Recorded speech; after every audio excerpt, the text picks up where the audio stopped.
به ونتوكل عليه ونشهد أن لا إله إلا الله وحده لا شريك له ونشهد أن سيدنا وسندنا وحبيبنا ومولانا محمد صلى الله تعالى عليه وعلى آله وأصحابه وبارك وسلم تسليما كثيرا. أما بعد فأعوذ بالله من الشيطان الرجيم. بسم الله الرحمن الرحيم. اليوم أكملت لكم دينكم وأتممت عليكم نعمتي ورضيت لكم الإسلام دينا. بارك الله لنا ولكم في القرآن العظيم ونفعنا وإياكم بالآيات والذكر الحكيم. أستغفر الله لي ولكم ولسائر المسلمين فاستغفروه إنه هو الغفور الرحيم. اللهم صل على محمد وعلى آل محمد كما صليت على إبراهيم وعلى آل إبراهيم إنك حميد مجيد.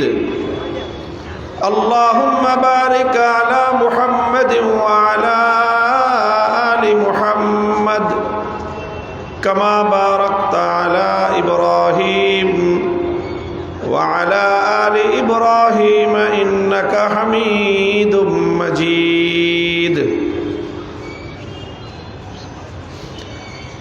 محترم হযরত সদরে জলসা, সম্মানিত সভাপতি, উপস্থিত হযরত উলামায়ে কেরাম, সম্মানিত শ্রদ্ধাভাজন বয়োজ্যেষ্ঠ আমার মুরব্বী সাহেবান, সমবেত ইসলাম প্রিয় কোরআন প্রেমিক তৌহিদি মুসলমান ভাই ও বন্ধুগণ, পর্দার অন্তরালে বাসাবাড়িতে অবস্থানরত আমার সম্মানিত মা ও বোনেরা, আল কোরআন ফাউন্ডেশন সিলেট এর উদ্যোগে আয়োজিত ঐতিহাসিক তাফসীরুল কোরআন মাহফিলে আল্লাহ পাক রব্বুল আলামিন আমাদেরকে সমবেত হয়ে আল্লাহর কোরআনের কিছু কথা আলোচনা করবার এবং শুনবার সুযোগ করে দিয়েছেন, তৌফিক দিয়েছেন। রব্বে করিমের দরবারে শুকরিয়া আদায় করি, আলহামদুলিল্লাহ। আল্লাহ পাক রব্বুল আলামিনের আরও শুকরিয়া আদায় করি যে আল্লাহ পাক রব্বুল ইজ্জত আমাদের এই জন্মভূমি, আমাদের এই জনপদে আল্লাহর কোরআনের কথাগুলো স্বাধীনভাবে আমাদেরকে বলবার, শুনবার একটা অনুকূল পরিবেশ সৃষ্টি করে দিয়েছেন।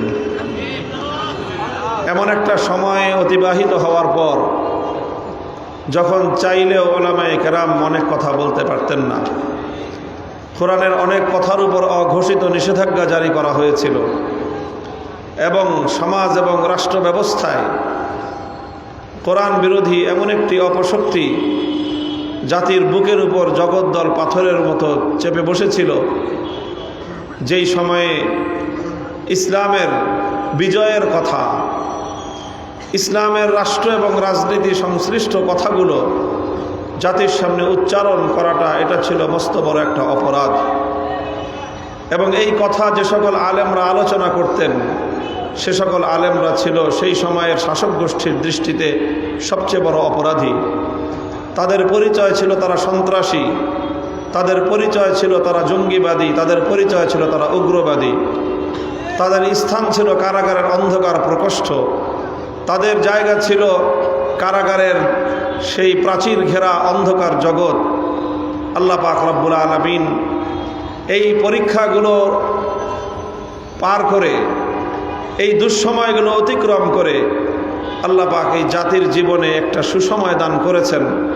সে রব্বুল ইজ্জতের দরবারে আমরা কালেমাতুশ শুকরের হাদিয়া পেশ করি।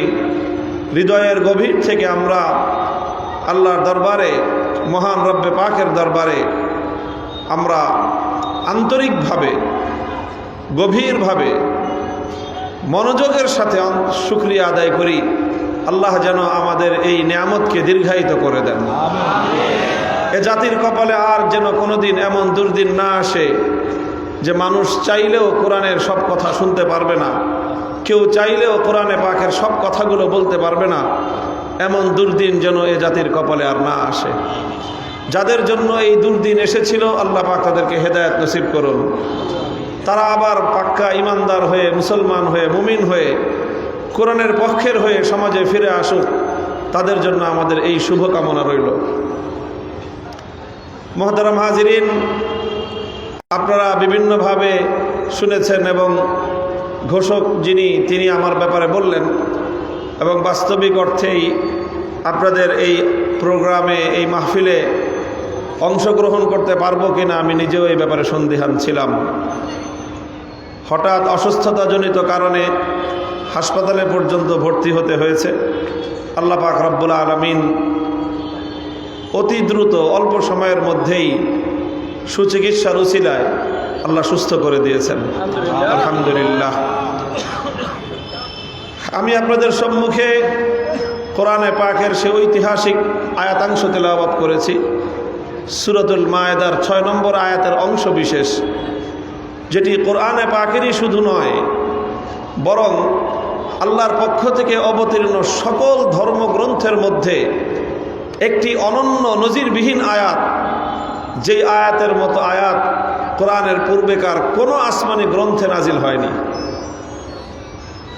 বুখারী শরীফ সহ সমস্ত হাদিসের কিতাবগুলোর মধ্যে বর্ণিত হয়, খলিফাতুল মুসলিমিন ওমরে ফারুক রাদিয়াল্লাহু তাআলা আনহুর যুগে ইহুদিরা হযরত ওমরের সাথে কোনো একটা আলোচনা প্রসঙ্গে বলল যে, খলিফা ওমর, তোমাদের ধর্মগ্রন্থ কোরআনে পাকের মধ্যে একটি আয়াত রয়েছে, লাউ নাযালাত আলাইনা মা'শারাল ইয়াহুদ লাত্তাখাযনা যালিকাল ইয়াওমা ঈদা।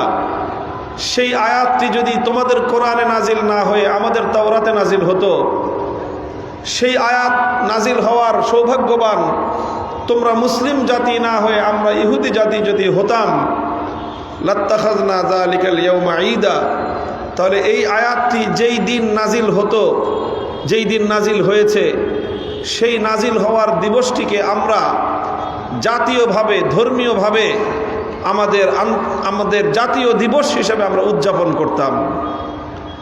হযরত ওমর রাদিয়াল্লাহু আনহু জিজ্ঞাসা করলেন, কোন আয়াতের ব্যাপারে তোমরা এই কথা বলছো? তখন তারা ইন্ডিকেট করলো যে কোরআনে পাকের সূরাতুল মায়েদার 6 নম্বর আয়াতের এই অংশ বিশেষ, যেখানে আল্লাহ পাক ঘোষণা করেছেন, আল ইয়াওমা আকমালতু লাকুম দীনাকুম ওয়া আতমামতু আলাইকুম নি'মাতি ওয়া রাদিতু লাকুমুল ইসলাম দীনা। আল্লাহ পাক রব্বুল আলামিন ইসলাম সম্পর্কে এখানে 3টি ঘোষণা দিয়েছেন ইসলাম ধর্ম সম্পর্কে। প্রথম কথা আল্লাহ বলেছেন, আজ আমি তোমাদের জন্য তোমাদের ধর্মকে, তোমাদের দ্বীনকে পরিপূর্ণ করে দিলাম, এবং তোমাদের দ্বীন পরিপূর্ণ হওয়ার মাধ্যমে তোমাদের উপর আমি আল্লাহর নেয়ামত যা দেওয়ার ছিল সেটাও পূর্ণতায় পৌঁছে গেল।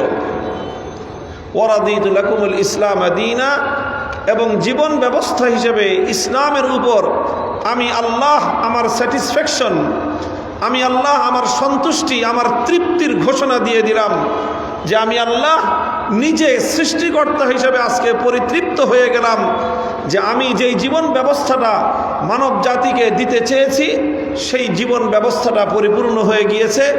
এখানে আর কিয়ামত পর্যন্ত কোনো অসম্পূর্ণতা নেই, আর কোনো কিছু নতুন করে এখানে ইনক্লুড করবার, অন্তর্ভুক্ত করবার অথবা কোনো কিছু এখান থেকে মাইনাস করবার প্রয়োজন পড়বে না, এবং এটা কমপ্লিট কোড অফ লাইফ, জীবনের পূর্ণাঙ্গ ব্যবস্থা হিসেবে আজ থেকে আমি আল্লাহর পক্ষ থেকে বিশ্ব মানবতার জন্য ঘোষণা দিয়ে দেওয়া হলো। মুহতারাম হাজিরিন, আমরা মুসলমানরা হয়তো বিষয়টা অনুধাবন করতে পারি নাই যে কত বড় ঘোষণা আল্লাহ দিয়েছেন, কত বড় নিয়ামতের কথা আল্লাহ পাক এই আয়াতের মধ্যে ঘোষণা দিয়েছেন। ইহুদিরা এটা বুঝতে পেরেছিল, ইহুদিরা উপলব্ধি করতে পেরেছিল যে আল্লাহ পাক রব্বুল আলামিন এই ঘোষণার মধ্য দিয়ে ইসলামকে কোন উচ্চতায় আল্লাহ পৌঁছে দিয়েছেন, ইসলামকে জীবন ব্যবস্থা হিসেবে এমন এক উচ্চতায় আল্লাহ পৌঁছে দিয়েছেন যেই পর্যন্ত পূর্বেকার কোনো ধর্ম পৌঁছতে পারেনি। কিয়ামত পর্যন্ত কোনো জীবন ব্যবস্থা তার উচ্চতায় পৌঁছাতো দূরের কথা, তার কেশাগ্র পর্যন্ত স্পর্শ করতে পারবে না। যখন ইহুদিরা হযরত ওমরে ফারুক রাদিয়াল্লাহু আনহুকে এই কথা বলল, প্রতি উত্তরে তিনি বললেন যে দেখো, তোমাদের মধ্যে আর আমাদের মধ্যে এটা যেমন একটা পার্থক্য যে আল্লাহ পাক আমাদেরকে একটা পূর্ণাঙ্গ জীবন ব্যবস্থা দিয়েছেন, যেই ব্যবস্থা পৃথিবীর অন্য কোনো জাতিকে আল্লাহ দেননি, ঠিক তদ্রূপ তোমাদের মধ্যে আর আমাদের মধ্যে আরেকটা পার্থক্য হলো এই যে তোমাদের যে কোনো বিষয় উদযাপন করার জন্য তোমাদের নিজেদের নির্ধারণ করতে হয়, আর আমাদের আখেরি নবী মুহাম্মদ আরবি সাল্লাল্লাহু আলাইহি ওয়াসাল্লামের উসিলায়, তার বরকতে আল্লাহ আমাদেরকে আরেকটি নিয়ামত দান করেছেন।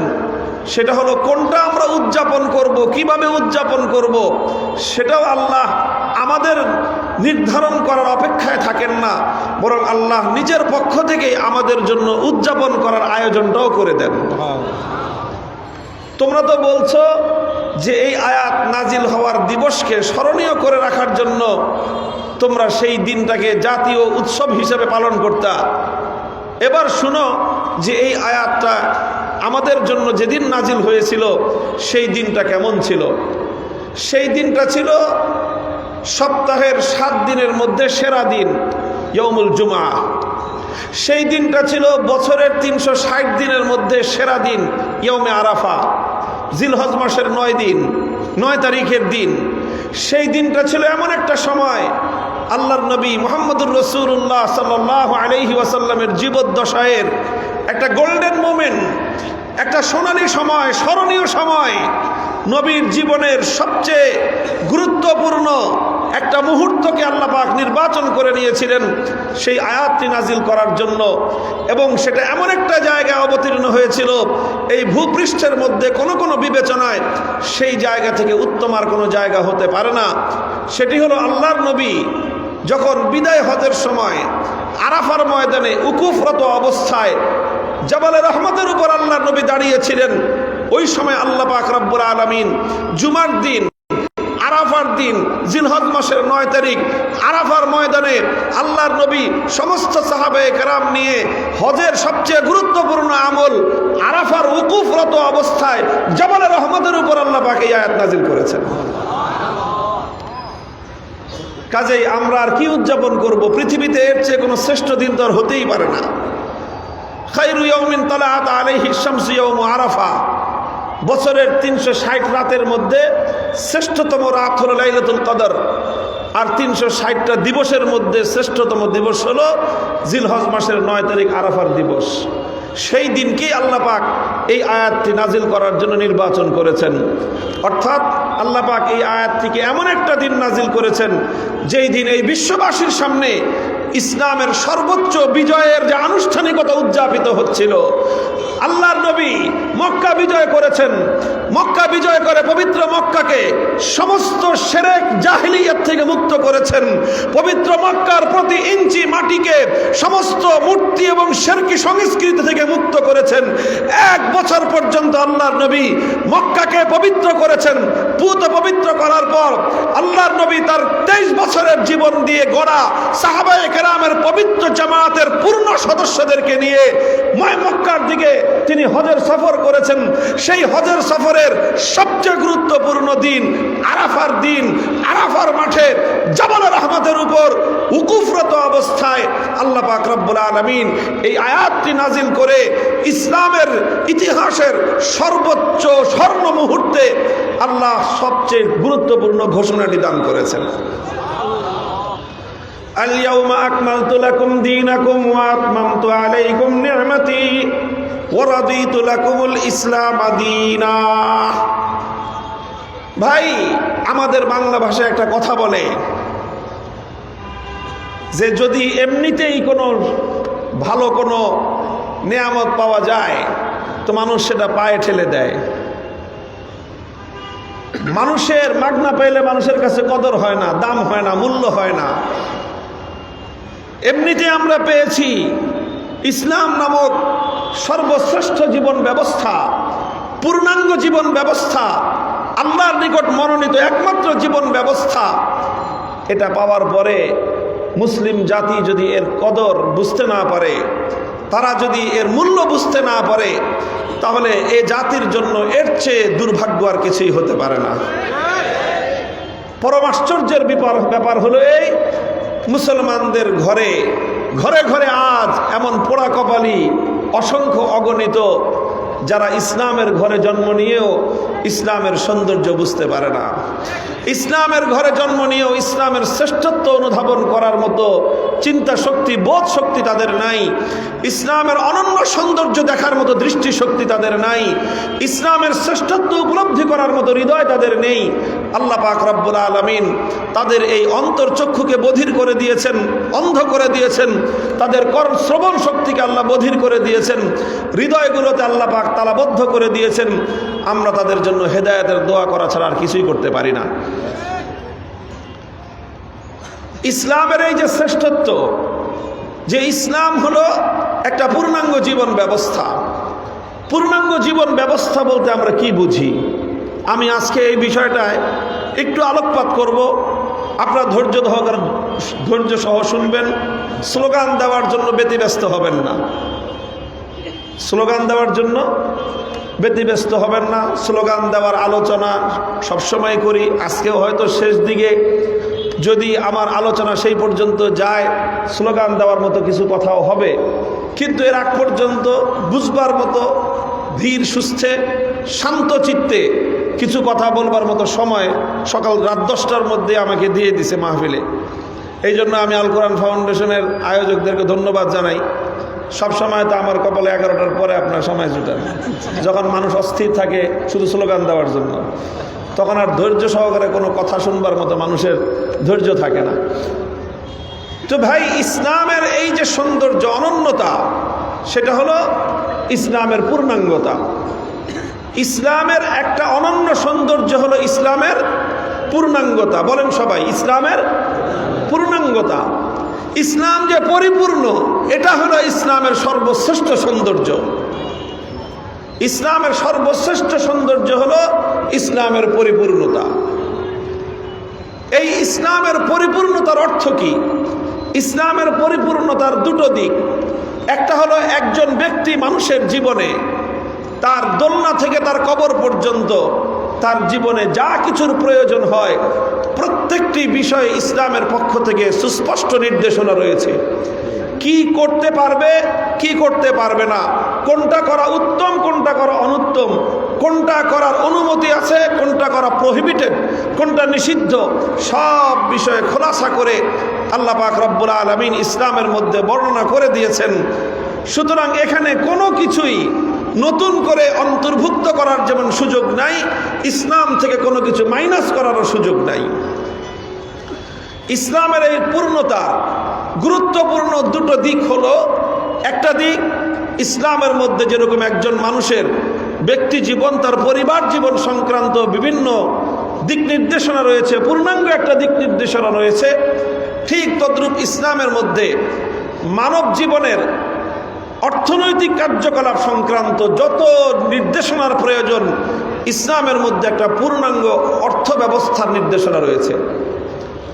ঠিক তদ্রূপ মানব জীবনে সমাজ পরিচালনা করবার জন্য, একটা গোষ্ঠী পরিচালনা করার জন্য, একটা জাতিকে পরিচালনা করার জন্য যে পলিটিক্যাল সিস্টেম প্রয়োজন, যে রাজনৈতিক বন্দোবস্তের প্রয়োজন, কারণ রাজনৈতিক কোনো ব্যবস্থা না থাকলে বহু মানুষের কোনো একটা গোষ্ঠীকে পরিচালনা করা সম্ভব নয়। একটা নেতৃত্ব থাকতে হয়, সেই নেতৃত্বের অধীনে শত মানুষ, হাজার মানুষ, লক্ষ মানুষ একটা কমান্ডের অধীনে পরিচালিত হবে। সেখানে কোনো মানুষের দ্বারা কোনো মানুষ আক্রান্ত হলে যে আক্রমণকারী, যে অন্যায়কারী, তার বিচার হবে, যে অধিকার বঞ্চিত তার অধিকারকে আদায় করা হবে। এইরকম একটা ব্যবস্থাপনা ছাড়া পৃথিবীতে কোনো জাতি, গোষ্ঠী, কোনো সম্মিলিত জনগোষ্ঠী পরিচালিত হতে পারে না। এই জন্য মানুষের ফিতরি যেই চাহিদা, জন্মগত চাহিদা, স্বভাবগত যে চাহিদা, সেটা হলো একটা জনগোষ্ঠী পরিচালিত হতে হলে একটা পলিটিক্যাল সিস্টেম প্রয়োজন, একটা রাজনৈতিক ব্যবস্থার প্রয়োজন। এই রাজনৈতিক ব্যবস্থা ছাড়া পৃথিবীতে কোনো কালে কোনো জাতি পরিচালিত হতে পারে নাই। এমনকি যদি কোনো ডাকাত গোষ্ঠী, কোনো অন্যায়কারী গোষ্ঠী, অপরাধী গোষ্ঠী, তারাও যদি সম্মিলিতভাবে কোনো কাজ করতে চায়, তাদের মধ্যে একটা নেতৃত্বের প্রয়োজন হয়। নেতৃত্ব প্রতিষ্ঠিত না হলে একটা ডাকাত গোষ্ঠীও তাদের ডাকাতির কাজ পরিপূর্ণভাবে পালন করতে পারে না। একটা সন্ত্রাসী গোষ্ঠীও যদি তাদের সন্ত্রাসের কাজ পরিচালনা করতে চায়, তাহলে তাদের মধ্যে নেতৃত্ব ছাড়া, কমান্ড ছাড়া এবং একটা শৃঙ্খলা ছাড়া সেই সন্ত্রাসী গোষ্ঠীও তাদের সন্ত্রাসী কাজ সুচারুরূপে পরিচালনা করতে পারে না। ডাকাতরা ডাকাতি করতে হলে নেতৃত্বের প্রয়োজন হয়, সন্ত্রাসীরা সন্ত্রাস করতে হলে নেতৃত্বের প্রয়োজন হয়। সন্ত্রাসকে নির্মূল করতে হলেও আপনাকে একটা নেতৃত্বের প্রয়োজন হবে। অকল্যাণ করতে হলে যেরকম নেতৃত্ব ছাড়া একটা গোষ্ঠী সম্মিলিতভাবে কোনো অকল্যাণ করতে পারে না, সেই অকল্যাণকে রোধ করে আপনি যদি কোনো একটা কল্যাণকে প্রতিষ্ঠা করতে চান, নেতৃত্ব নির্বাচন করা ছাড়া, একটা নেতৃত্বের অধীনে সম্মিলিত হওয়া ছাড়া কোনো একটা কল্যাণ জাতির মধ্যে, জনগোষ্ঠীর মধ্যে প্রতিষ্ঠিত করা কশ্চিনকালেও সম্ভব নয়। এই যে মানুষের স্বভাবজাত চাহিদা, এই চাহিদা পূরণ করার জন্য আল্লাহ পাক রব্বুল আলামিন ইসলামের পূর্ববর্তী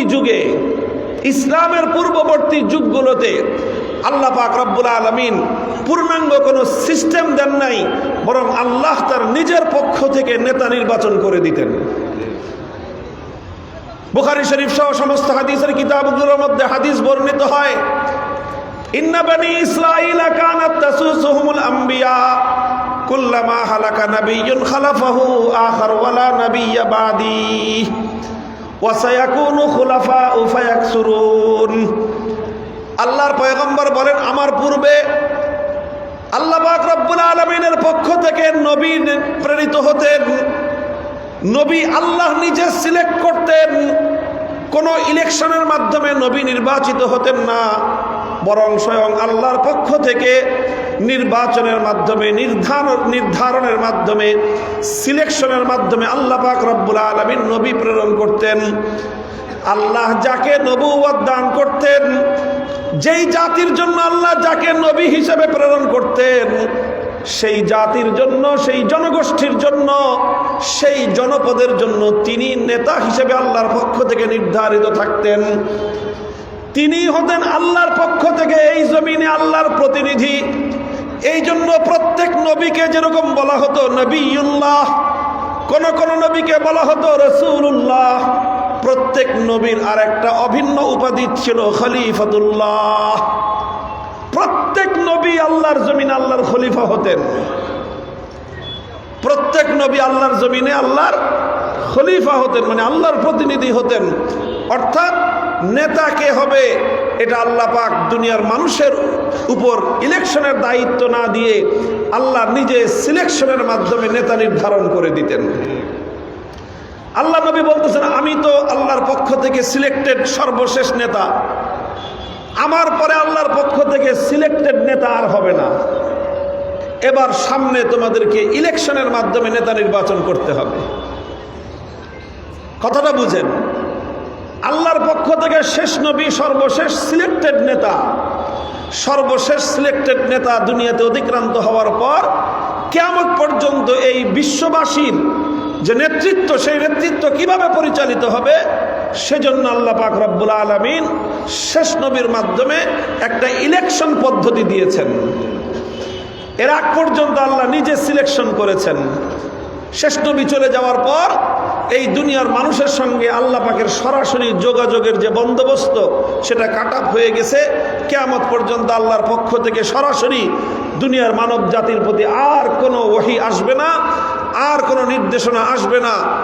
যা দেওয়ার শেষ নবীকে দিয়ে দিয়েছেন, শেষ নবী সব কিছু বলে দিয়ে গিয়েছেন, একটা সিস্টেম দিয়ে গিয়েছেন।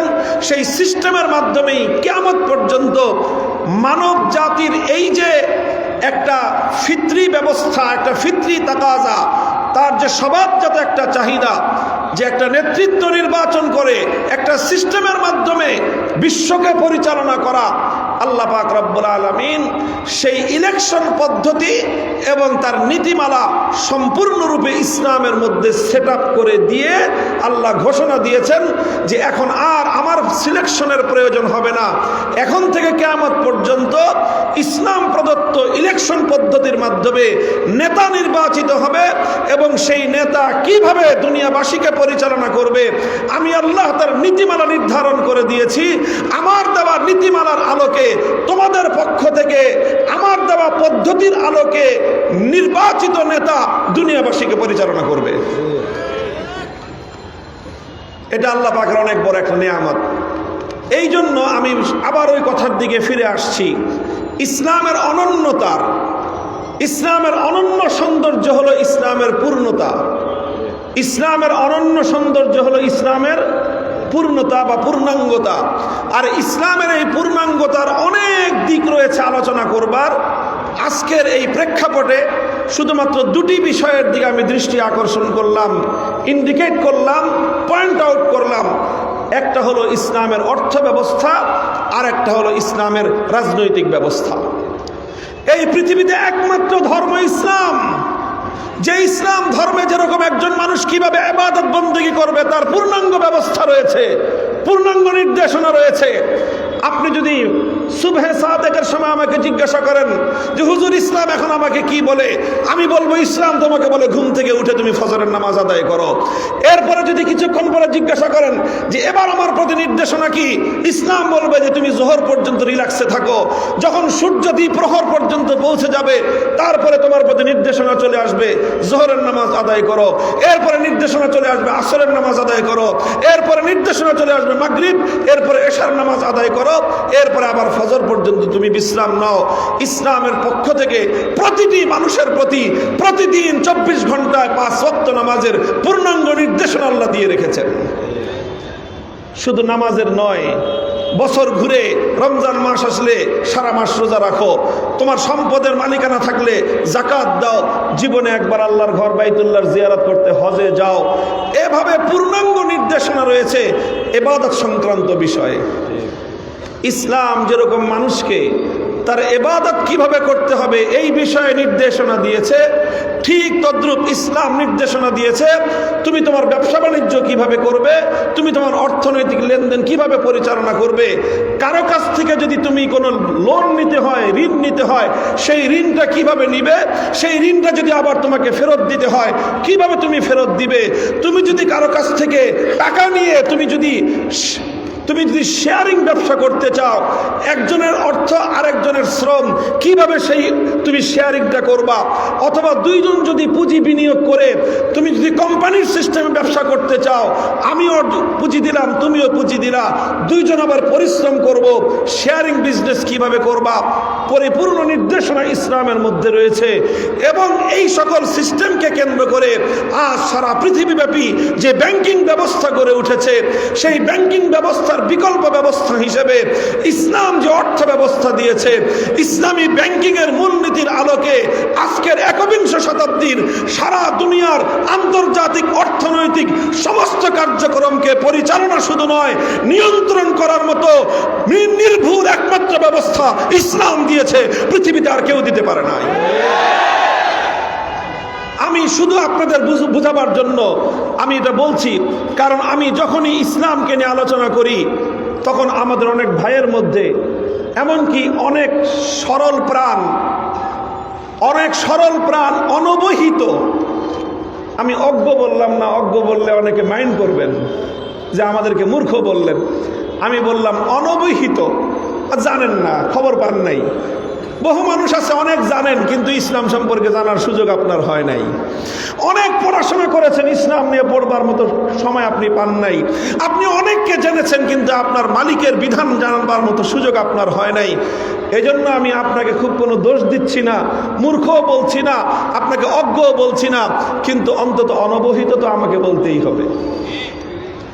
তারা মনে করে যে যারা অর্থনীতিতে ইসলামকে বাস্তবায়ন করতে চায়, স্বাভাবিকভাবেই যে ইসলাম ধর্মের অনুসারী সে যদি অর্থনীতিতে ইসলামকে অনুসরণ করতে চায় তাহলে একজন হিন্দুও তার ধর্মের আলোকে অর্থনীতিতে হিন্দু ধর্ম ব্যবস্থা চাইতে পারে, একজন খ্রিস্টান অর্থনীতিতে তার খ্রিস্ট অর্থ ব্যবস্থা চাইতে পারে, একজন বৌদ্ধ তার অর্থনীতিতে বৌদ্ধ অর্থ ব্যবস্থা চাইতে পারে, একজন ইহুদি তার অর্থনীতিতে ইহুদি অর্থ ব্যবস্থা চাইতে পারে।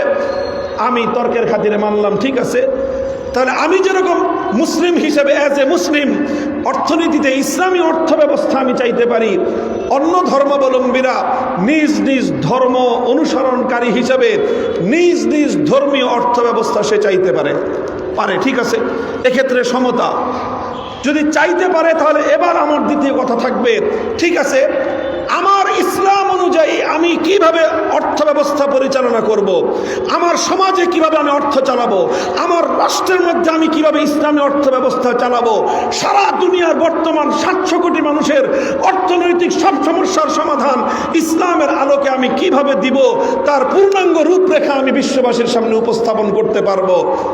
এবার আমি পাল্টা একটা চ্যালেঞ্জ ছুড়ব পৃথিবীতে অন্য সবগুলো ধর্মাবলম্বীদেরকে, হিন্দু, বৌদ্ধ, ইহুদি, খ্রিস্টান, উল্লেখযোগ্য 4টা ধর্মের নাম মেনশন করে আমি বলতেছি, তোমরা তোমাদের একটা সিস্টেম দেখাও আজ 21 শতাব্দীর 2024 সালের এই শেষ লগ্নে এসে, যে পৃথিবীতে হিন্দু ধর্মাবলম্বী হিন্দু ধর্মের অনুসরণে একটা আন্তর্জাতিক হিন্দু ধর্ম ব্যবস্থা যেভাবেই হোক তোমরা সেটা প্রণয়ন করে আনো, তোমাদের ধর্মগ্রন্থের আলোকে। ইহুদিরা আনো, খ্রিস্টানরা আনো, বৌদ্ধ ধর্মাবলম্বীরা আনো, যে তোমাদের ধর্মগ্রন্থের মূলনীতির আলোকে পৃথিবীর অর্থ ব্যবস্থা 21 শতাব্দীর অর্থ ব্যবস্থা এভাবে চলা উচিত, 21 শতাব্দীর ব্যাংকিং ব্যবস্থা এভাবে চলা উচিত, 21 শতাব্দীর একটি রাষ্ট্রের রাষ্ট্রীয় বাজেট এই হওয়া উচিত, 21 শতাব্দীর একটি রাষ্ট্রের বার্ষিক রেভিনিউ কালেকশন কিভাবে হওয়া উচিত, একটি রাষ্ট্রের রাষ্ট্রীয় এক্সপেন্ডিচার কিভাবে হওয়া উচিত, এই শুধুমাত্র মূল নীতিগুলো কোনো একটা ধর্মাবলম্বীরা নিজ নিজ ধর্মের মূল গ্রন্থের নীতি থেকে শুধুমাত্র একটা ব্যবস্থা তোমরা সামনে আনো। আল্লাহর কসম খেয়ে বলি, 2024 সালের ডিসেম্বর মাস পর্যন্ত এসে এই গোটা মহাবিশ্বের মধ্যে, আসমান আর জমিনের মধ্যে কোনো ধর্ম যদি অর্থনীতির কোনো সিস্টেম দিয়ে থাকে, একমাত্র ধর্মের নাম হলো ইসলাম, একমাত্র ধর্মীয় অর্থ ব্যবস্থার নাম ইসলামী অর্থ ব্যবস্থা। আমি তুলনামূলক বিশ্লেষণে গেলাম না যে কোনটা উত্তম কোনটা অনুত্তম, তুলনা তো পরে হবে, আগে তুমি একটা ব্যবস্থা দিবা, তারপরে তো তুলনা করব। আরে খেলা তো হবে, আরে খেলতে হলে তো দুই পক্ষ লাগবে। তুমি তো খেলার মাঠে রেফারি নামার আগেই চলে গেলা সীমান্তের ওপারে, তোমার সাথে খেলা হবে কিভাবে? তুমি তো কোনো প্লেয়ার নামাও নাই, নামালে খেলা হলে তারপরে জাতি দেখতো যে কার খেলা ভালো, কে জিতে কে হারে। এখানে তো কোনো খেলোয়াড়ই নাই। আলহামদুলিল্লাহ, আজ বাংলাদেশের রাজনীতির মাঠে যেরকম বিগত 15 বছরের দণ্ড প্রতাপশালী সেই স্বৈরাচারী ফ্যাসিবাদীরা যেভাবে খেলার মাঠ থেকে খেলা শুরু হওয়ার আগেই বিদায় নিয়েছে, ঠিক তদ্রূপ অর্থ ব্যবস্থার ক্ষেত্রে ধর্মের পক্ষ থেকে যদি কোনো অর্থ ব্যবস্থাকে যদি চাওয়া হয়, রিকমেন্ডেশন দেওয়া হয়, দাও তোমার ধর্মের কাছে কি অর্থ ব্যবস্থা আছে, তোমার ধর্ম ব্যবস্থার কাছে কি অর্থ ব্যবস্থা আছে, আল্লাহর কসম খেয়ে বলি ইসলাম ওয়াকওভার পাবে। অন্য কোন ধর্মাবলম্বীরা ন্যূনতম প্রতিদ্বন্দ্বিতার জন্য কোনো অর্থ ব্যবস্থা সাবমিটই করতে পারবে না। এটা কি আমি ঘরের কোনায় চুঙ্গা লাগায় গোপনে গোপনে কানে কানে বলতেছি? আমি বলে যাচ্ছি সিলেটের ঐতিহাসিক রেজিস্ট্রারি মাঠে হাজার হাজার মানুষের মঞ্চে, এই যে মিডিয়া আছে, আমার এই বক্তব্য রেকর্ড হচ্ছে, আমার এই বক্তব্য যাবে সারা জাতির কাছে, বিশ্ববাসীর কাছে। আমার এই বক্তব্য থাকবে বহুকাল, বছরের পর বছর, যুগের পর যুগ। যতদিন বক্তব্য থাকবে ততদিন আমাদের পক্ষ থেকে ওপেন চ্যালেঞ্জ থাকবে। এই চ্যালেঞ্জ আজ নতুন আমি দেই নাই, এই চ্যালেঞ্জ আজ নতুন আমি দেই নাই, আরো বহু বছর পূর্ব থেকেই এই প্রসঙ্গে আলোচনা আসলেই আমরা এই চ্যালেঞ্জ ঘোষণা করছি, আজ পর্যন্ত হিন্দু ভাইয়েরা কোনোদিন বলে নাই যে হুজুর এই যে আমাদের পক্ষ থেকে হিন্দু অর্থ ব্যবস্থা, কোনোদিন কোনো ইহুদি বলতে পারে নাই এই আমাদের পক্ষ থেকে ইহুদি অর্থ ব্যবস্থা, কোনোদিন খ্রিস্টানরা বলতে পারে নাই সারা দুনিয়ার সমস্ত পৃথিবীর সমস্ত নেতৃত্বের ক্ষমতা আজ খ্রিস্টানদের কুক্ষিগত, পৃথিবীতে সবচেয়ে বেশি সংখ্যাগরিষ্ঠ মানুষ হলো খ্রিস্ট ধর্মাবলম্বী, সারা দুনিয়ার নেতৃত্ব খ্রিস্টানদের হাতে, এত কিছু, সারা দুনিয়ার অর্থনীতি, সমস্ত শক্তি তাদের হাতে অর্থনীতি, তাদের হাতে সমরনীতি, সামরিক শক্তি সব তাদের হাতে। কিন্তু খ্রিস্ট ধর্মের আলোকে একবিংশ শতাব্দীর বিশ্ব অর্থ ব্যবস্থা কি হতে পারে? একটা ব্যবস্থা তোমরা শুধুমাত্র অলমোস্ট সাবমিট করো, তুলনা করার দরকার নাই। তোমরা যদি সাবমিট করতে পারো, আমরা আমাদেরটা প্রত্যাহার করে তোমাদেরটাকে বিজয় ঘোষণা করব। পারবা না, আলহামদুলিল্লাহ পারবে না কেউ। এ কথাটা এত আত্মবিশ্বাসের সাথে কেন বলি আমরা? এজন্যই আমরা বলতে পারি, কারণ আমাদের তুলনামূলক ধর্মতাত্ত্বিকরা প্রত্যেকটি ধর্মের ধর্মগ্রন্থ অ্যানালাইসিস করে এ কথা স্পষ্টভাবে জাতির সামনে পরিষ্কার করে দিয়েছেন, অন্য কোনো ধর্মগ্রন্থগুলোর মধ্যে মানব জাতির জন্য আধুনিক যুগের অর্থ ব্যবস্থা সংক্রান্ত পূর্ণাঙ্গ কোনো নির্দেশনা নাই। দেখেন, অর্থনীতি নিয়ে আলোচনা করা আমার উদ্দেশ্য না আজকে, এটা শুধু ফর এক্সাম্পল, দৃষ্টান্ত দেওয়ার জন্য বললাম এই কথাটা। বলেন তো, আমাদের দেশে ইসলামিক ব্যাংকিং নামে 9টা ব্যাংক আছে রাষ্ট্র অনুমোদিত। বাংলাদেশ ব্যাংকের একটা বিরাট ডিপার্টমেন্ট, একটা শাখা আছে, একটা অধ্যায় অংশই আছে ইসলামী ব্যাংকিংয়ের জন্য নির্ধারিত। শুধু বাংলাদেশ নয়, এটা পৃথিবীর এমন কোনো দেশ আজ নাই যেই দেশগুলোতে ইসলামিক ব্যাংকিং ব্যবস্থা পরিচালিত না হচ্ছে। এটা ইউরোপে আছে, আমেরিকায় আছে, গোটা ওয়েস্টার্ন ওয়ার্ল্ডের প্রত্যেকটা দেশে দেশে ইসলামিক ব্যাংকিং ব্যবস্থা চলছে। ইসলামিক ব্যাংকিং, বলবেন যে ইসলামী ব্যাংকের মধ্যেও তো কত ঘাপলা আছে। আর ভাই, ঘাপলা তো মানুষ করে, ঘাপলা তো ইসলাম করে না। ইসলাম একটা সিস্টেম দিয়েছে কিনা বলেন? ব্যাংকিং এর একটা সিস্টেম ইসলাম দিতে পেরেছে কি পারে নাই? কই আজ পর্যন্ত কোথাও হিন্দু ব্যাংকিং দেখেছেন? কোথাও খ্রিস্টান ব্যাংক দেখেছেন? ইহুদি ব্যাংক দেখেছেন? কারণ ব্যাংকিং কিভাবে চলবে ইহুদি ধর্ম, খ্রিস্ট ধর্ম, বৌদ্ধ বা হিন্দু ধর্মের মধ্যে সেই নীতিমালাই তো নাই। ব্যাংকিং ব্যবস্থা তোমরা কিসের ভিত্তিতে প্রণয়ন করবা? মুহতারাম হাজিরিন, কাজেই এটা এজন্য বললাম কারণ এটা সবাই চোখে দেখতে পায়, এটা সবাই চোখে দেখতে পায়। সারা পৃথিবীর মানুষের অর্থনৈতিক ব্যবস্থা আল কোরআনের আলোকে পরিচালনা করা সম্ভব, শুধু নট অনলি ফর মুসলিমস, শুধু মুসলমানদের জন্য নয়। একজন হিন্দু, বৌদ্ধ, খ্রিস্টান, ইহুদি তাদের অর্থনৈতিক কার্যক্রম কিভাবে চলবে, যেই দেশটায় বিভিন্ন জাতির মানুষ বসবাস করে সেই দেশের একটা বার্ষিক বাজেট কিভাবে হবে, রেভিনিউ কালেকশন কিভাবে হবে, এক্সপেন্ডিচার কিভাবে হবে, তার যেই এই মাইক্রো ইকোনমিক কোন থিওরিতে চলবে, ম্যাক্রো ইকোনমিক কোন থিওরিতে চলবে, সব থিওরিগুলোর মূল কথা কোরআন এবং সুন্নাহর মধ্যে বর্ণিত রয়েছে।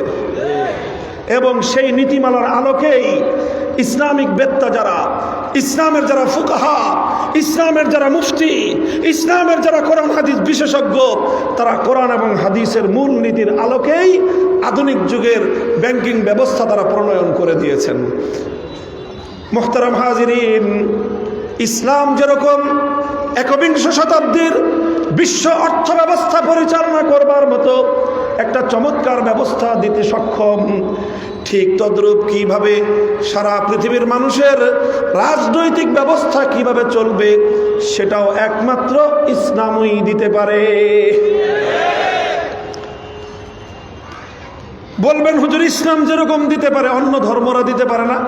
আমি বলবো যে না, অন্য কোনো ধর্মের মধ্যে তাদের ধর্মগ্রন্থ যেগুলো আছে, তাওরাত বলেন, ইনজিল বলেন, ত্রিপাঠক বলেন, অথবা হিন্দুদের ধর্মগ্রন্থ কি গীতা, ইত্যাদি যেই ধর্মগ্রন্থগুলো আছে, এই ধর্মগ্রন্থগুলোর মধ্যে মানুষের রাজনীতি কিভাবে চলবে, একটা জাতি গোটা বিশ্বের একজন নেতা কিভাবে নির্বাচিত হবে, এই ব্যবস্থাটাই তো কোনো ধর্মগ্রন্থে নাই।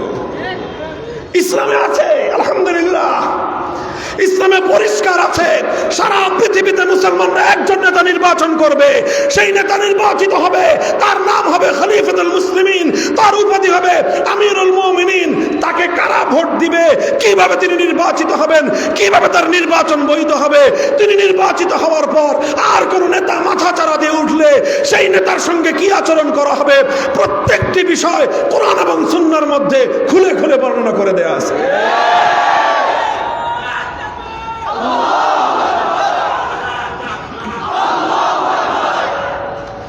মুহতারাম হাজিরিন, বলতে পারেন অন্য ধর্মগুলোর মধ্যে কি নাই? যদি থাকে বলেন, চ্যালেঞ্জ করলাম, আনেন যে সারা দুনিয়ার একজন নেতা নির্বাচিত হবে, তার নাম কি হবে? হিন্দুরা বলুক। যে সেই সারা বিশ্ব নেতা, সেই বিশ্ব নেতার নাম কি হবে বলো? সেই বিশ্ব নেতার নির্বাচন প্রক্রিয়া কি হবে বলো? বলতে পারবে না। বললে তোমরা বানায় বলতে হবে, তোমাদের ধর্মগ্রন্থে নাই। বিজেপি বলবে কংগ্রেস মানবে না, মোদি বলবে রাহুল মানবে না, কারণ মোদি বললে নিজেরটা বলবে, তার ধর্মগ্রন্থে নাই, নিজে আজকে বানায় বলতে হবে, রাহুল গান্ধী সেটা মানবে না। আর আমাদেরটা আমি যেটা বলবো, খেলাফত মজলিস, বাংলাদেশ খেলাফত মজলিস যেটা বলবে, জমিয়ত উলামা ইসলাম সেটাই বলবে, ইসলামী আন্দোলন সেটাই বলবে, জামাতে ইসলাম সেটাই বলবে, সারা দুনিয়ার সমস্ত ইসলামী দল এক কথা বলবে, ভিন্ন কোনো কথা কারো কাছ থেকে শুনবে না।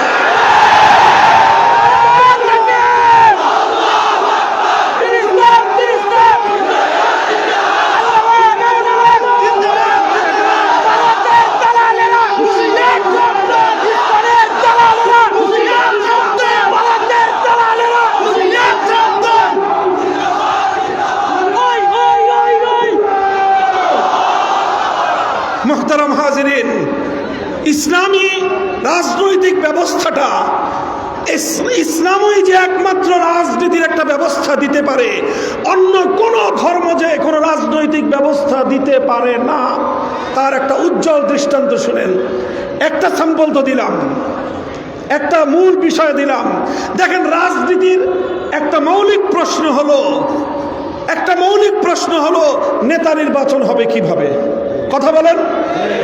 আপনি আমাদের দেশের এই যে রাজনীতির সমস্ত সংকট থেকে, সমস্ত সংকট থেকেই যে প্রধানমন্ত্রী নির্বাচিত হবে কিভাবে? কথা বলেন, ঠিক না বেঠিক? এটা নিয়েই তো 15 বছর চললো। তারা বলে তত্ত্বাবধায়ক সরকার ছাড়া মানি না, এরা বলে তত্ত্বাবধায়ক সরকার কি জিনিস জানি না।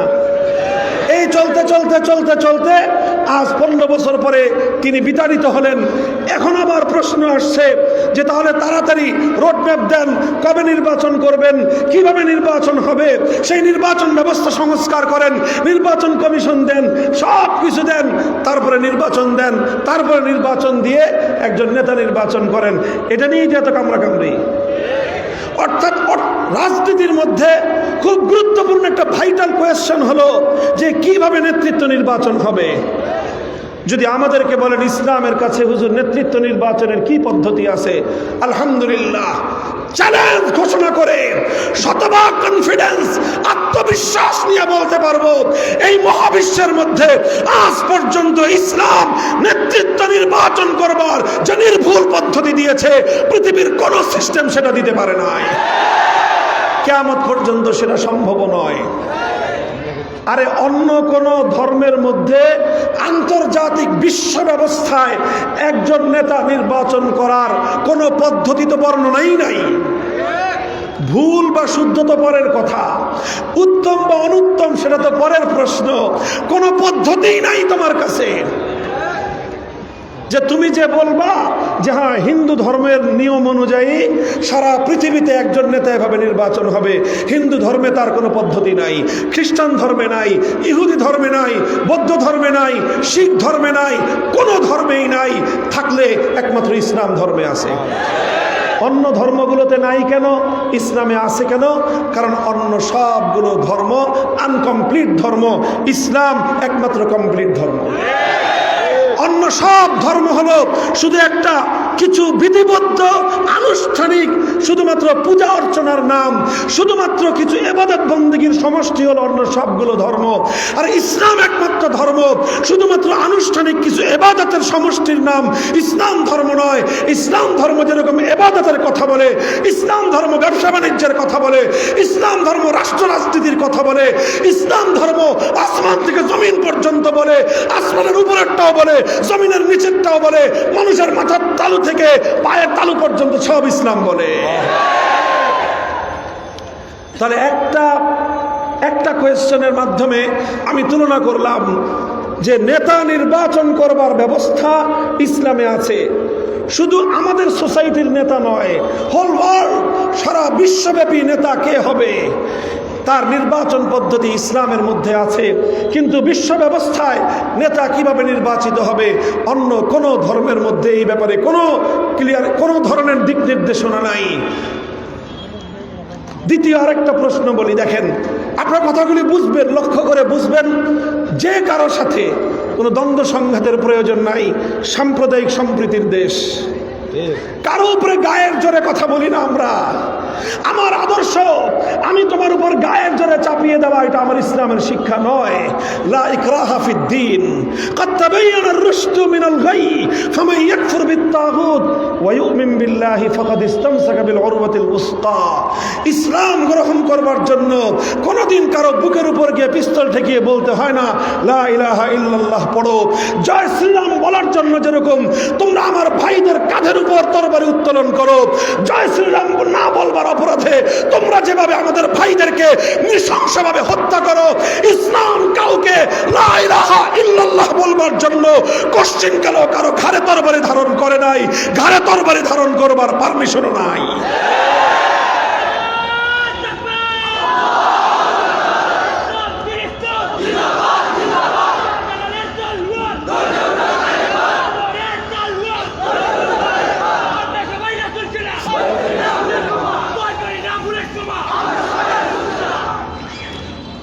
স্যাম্পল আরেকটা গুরুত্বপূর্ণ প্রশ্ন উত্থাপন করি। এই যে মনে করেন যে ইসলামী রাষ্ট্র ব্যবস্থা যদি প্রতিষ্ঠিত হয়, যদি ইসলামী রাজনৈতিক ব্যবস্থা অনুযায়ী কোনো জাতি পরিচালিত হয়, কোনো রাষ্ট্র এবং সমাজ যদি ইসলামী রাজনৈতিক দর্শন অনুযায়ী পরিচালিত হয়, সেক্ষেত্রে খুব গুরুত্বপূর্ণ একটা প্রশ্ন থাকবে যে এই রাষ্ট্রে কি শুধু মুসলিমরাই থাকবে না অমুসলিমরাও থাকতে পারবে?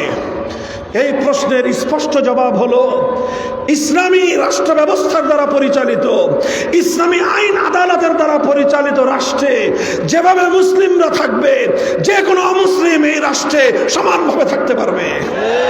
এখানে হিন্দুরা থাকতে পারবে, এখানে খ্রিস্টানরা থাকতে পারবে, এখানে বৌদ্ধরা থাকতে পারবে, এখানে ইহুদিরা থাকতে পারবে। প্রত্যেক ধর্মাবলম্বী যার যার ধর্মীয় স্বাধীনতা নিয়ে থাকতে পারবে। শুধু ধর্মীয় স্বাধীনতা নয়, বরং ধর্ম পালনের শতভাগ নিরাপত্তা নিয়ে থাকতে পারবে। বলবেন অন্য ধর্মাবলম্বীরাও যদি এই কথা বলে যে হ্যাঁ হিন্দু ধর্মের রাষ্ট্র হলে সেই রাষ্ট্রে মুসলিমরা থাকতে পারবে, আমি বলবো ঠিক আছে, তোমার কথাটুকু মেনে নিলাম। এবার তুমি ধর্মগ্রন্থ থেকে, তোমার মুখ থেকে নয়, মোদির মুখ থেকে নয়, অমিত শাহর মুখ থেকে নয়, রাহুল গান্ধী প্রিয়াঙ্কা গান্ধীর মুখ থেকে নয়, আমরা তোমাদের ধর্মগ্রন্থের রেফারেন্সে জানতে চাই। বলো হিন্দু রাষ্ট্রে মুসলিমের কি অধিকার, বলো তোমার ধর্মগ্রন্থের আলোকে তুমি বলো একজন মুসলমানের অর্থনৈতিক কি নিরাপত্তা থাকবে, বলো তোমার ধর্ম কি বলেছে। তুমি বলো তোমার ধর্মগ্রন্থে কি বলেছে একজন মুসলমানের পারিবারিক নিরাপত্তা কিভাবে থাকবে। তুমি বলো তোমার হিন্দু রাষ্ট্রের মধ্যে একজন মুসলিমের ধর্মীয় নিরাপত্তার বিষয়ে তোমার ধর্ম কি বলে। কোনো কথা বলতে পারবে না, কোনো জবাব নাই, কারণ এই বিষয়ে তাদের ধর্মগ্রন্থে কোনো আলোচনা নাই।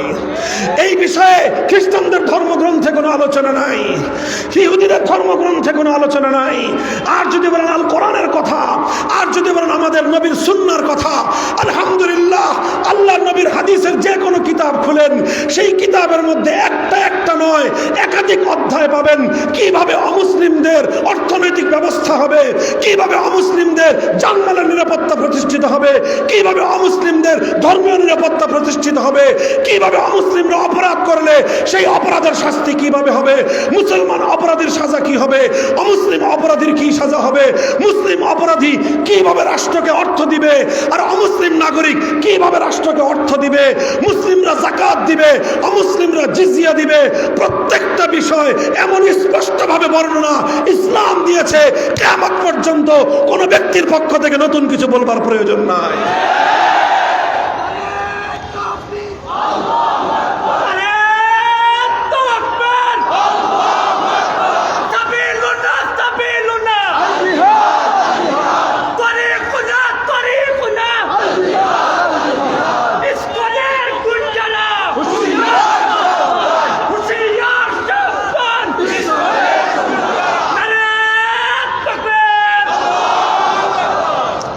আলোচনার সঙ্গে সামঞ্জস্য রেখে স্লোগান দিবেন।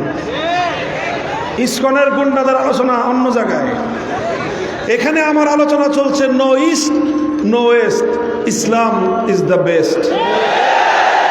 কথা হলো এটা যে ইসলাম একমাত্র পূর্ণাঙ্গ জীবন ব্যবস্থা, ইসলামের মধ্যে একমাত্র রাজনৈতিক সিস্টেম আছে, অন্য কোনো ধর্মের রাজনৈতিক সিস্টেম নাই।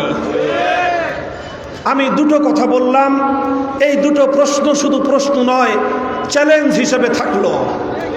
শুধু মুসলমানদের কাছে নয়, সকল ধর্মাবলম্বীদের কাছে থাকলো। শুধু সিলেটের অমুসলিমদের কাছে নয়, সারা বাংলাদেশ, শুধু বাংলাদেশ নয়, ভারতের এবং সারা বিশ্বের সমস্ত ধর্মাবলম্বীদের কাছে এই দুটো প্রশ্ন থাকলো। কিভাবে বিশ্ব নেতা নির্বাচিত হবে? ধর্মগ্রন্থের রেফারেন্সে ধর্মীয় সিস্টেম তোমরা দেখাও। কিভাবে তোমাদের ধর্মীয় রাষ্ট্রের মধ্যে মুসলিম নাগরিকদের অধিকার কিভাবে পালিত হবে, তার পূর্ণাঙ্গ রূপরেখা আমাদের কাছে দাও। তোমরা দিতে পারবে না। আমরা 1400 বছর ধরে সারা দুনিয়াতে শুধুমাত্র তার থিওরি দেই নাই, বরং আমরা 1000 বছর পর্যন্ত তার প্র্যাকটিক্যাল বাস্তব নমুনা বিশ্ববাসীর সামনে আমরা উপহার দিয়েছি। মুহতারাম হাজিরিন, কথা লম্বা নয়, মূল প্রশ্ন হলো এই কথাগুলো আমি আলোচনা করলাম আরেকটা কথা বলবার জন্য, যেই কথাটা আজকে আমাদের মীমাংসা হওয়া প্রয়োজন। আজকে বাংলাদেশের রাজনীতির মূল যেই প্রশ্ন, যেই জায়গাটায় অমীমাংসিত, যেই প্রশ্নের সমাধান করতে হবে আমাদেরকে, যেই সমাধান আজ আমরা 75 বছর, পৌনে 1 শতাব্দী পর্যন্ত পাই নাই। আজ বাংলাদেশের 5ই আগস্টের বিপ্লব পরবর্তী বাংলার মাটিতে সেই অমীমাংসিত প্রশ্নের সমাধান আদায় করতে হবে।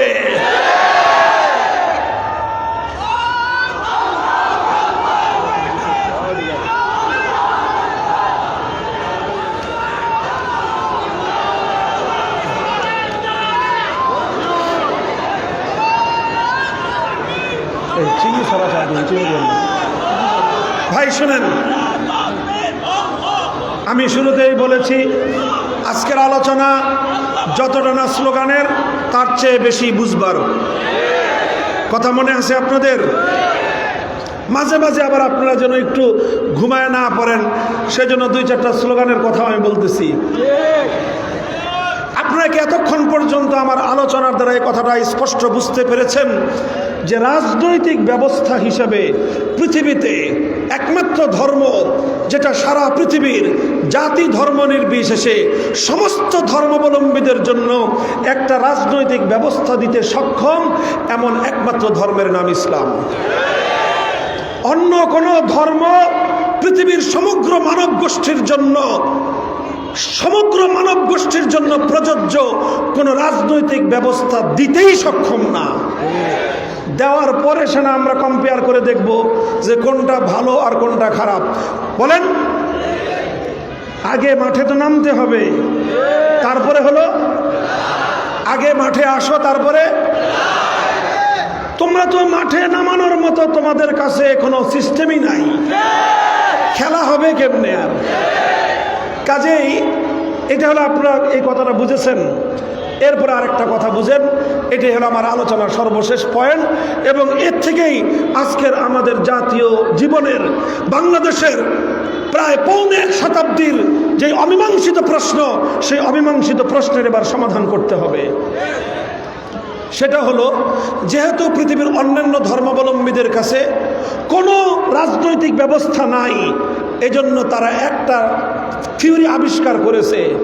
সেই থিওরি হলো এই যে আমরা এমন একটা রাজনৈতিক ব্যবস্থা চাই, যেই রাজনৈতিক ব্যবস্থার মধ্যে কোনো ধর্মের কানেকশন থাকতে পারবে না।